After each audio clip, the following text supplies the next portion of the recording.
Hi, and welcome to Positive Relationships. My name is Irene Attia, and I'm a Christian counsellor. Today we're going to continue our discussion about communication and the power of words in your relationship. In our last episode, we spoke about some symptoms of a sick tongue. We spoke about those things that people use and the way that people often use words to hurt and damage a relationship. One of those symptoms that we didn't discuss, but I'd like to bring your attention to, is spreading pessimism. It's one of the worst symptoms of a sick tongue. You know the theory about the glass being half full or half empty? If you're constantly around someone who sees the glass as constantly being half empty, no matter how hard you try to remain positive, eventually that pessimism becomes contagious, and it's something that you may find yourself that you catch. It's just like being in an office where you walk in every morning and there's always that one person that's constantly complaining that the coffee is not hot enough, or that the fridge wasn't closed properly, or that the manager hasn't done the job that they were expected to do.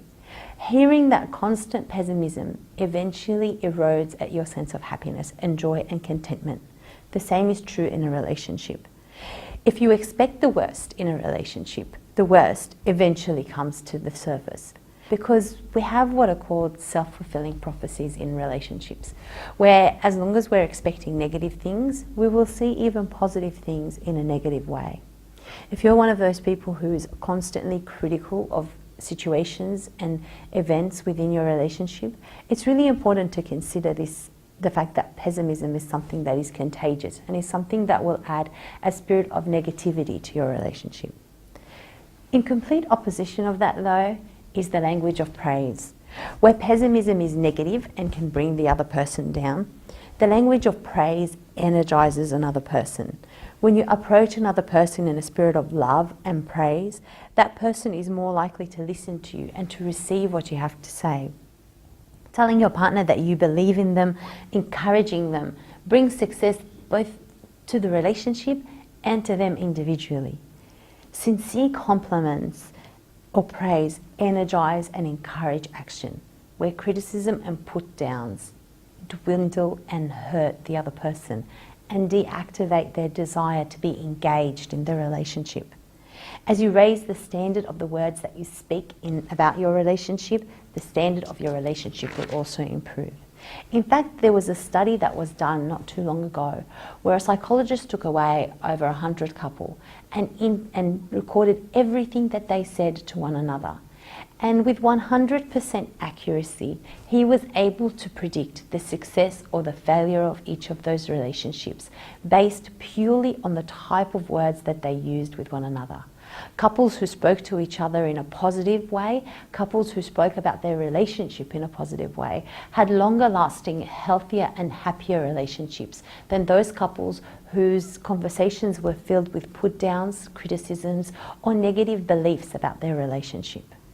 So speaking in a positive way, in a praising way about the other person and the relationship is one of the best ways of ensuring that you use the power of words to build bridges and connections within your relationship. And finally, I want to talk to you about empathy. Empathy is a secret weapon in any relationship.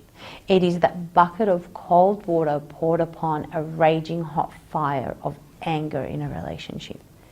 Empathy is where you allow yourself to walk in the other person's shoes, where you imagine what it would be like to live their life, to have their job, to go through their day.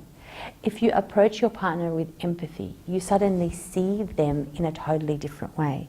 You can appreciate that the fact that when they come home at the end of the day and they're fatigued and they're tired, it's not because that they're not interested in what you have to say, but it's a product of the long day that they may have had at work, for example. As you express empathy to your partner, you're conveying understanding. You're allowing them to feel safe and secure in the relationship. And responding empathically in a simple way means that you've listened to what they've had to say. Empathy is one of the simplest things to express, where a person says something to you and you're able to say back to them exactly what they've said in an understanding way. Empathy is not about problem solving, it's not about giving advice, it's not about telling them what you think they should do, but rather accepting and hearing what it is that they want to share with you and being available to listen to them at any time. Empathy is the calming of any storm. Where one person is angry, if the other person is able to acknowledge their anger, their hurt, and their frustration, they will naturally calm down. So if I'm frustrated and I'm hurt, and you approach me saying, I can see that this is hurting you, I will naturally be calm, and I'll be able to respond to the fact that you are hearing me and that you're available to me. Empathy is powerful because it reassures the speaker that they are validated and that they are important to you. So it's important to respond empathically and positively in relationships and use words in a positive, powerful way to strengthen and to build healthy relationships. Thank you for joining me today.